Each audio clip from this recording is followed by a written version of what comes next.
John writes, should co-CEO structures be a red flag? Begs the question, who's actually in charge and why do they really need to?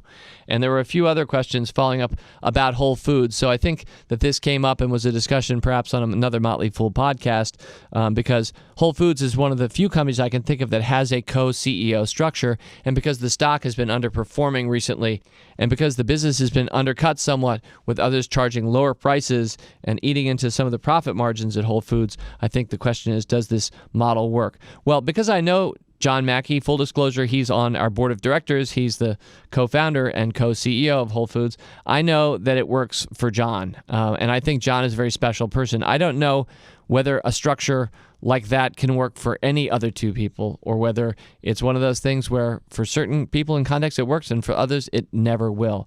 From my standpoint, it's always a team effort running a business. So whether you're talking about the relationship between a CEO and his or her chief operating officer, which is, again, a very tight partnership, or whether we're talking about the co-CEOs of companies or other tight partnerships at the executive level, in the end, it's going to be about collaborating. It's going to be making sure that you're working with people that you love and people that you respect and have clear, sometimes clarifying lines about what's expected of you and what's expected of me. So I don't see why co-CEO wouldn't work. I think it does work at Whole Foods. It's worked for years there. At the same time, it doesn't mean you should go out and adopt it for your own startup. I think you have to understand the context ahead of time. Great question.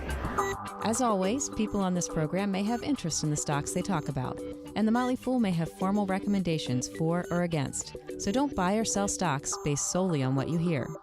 Learn more about rule breaker investing at rbi.fool.com.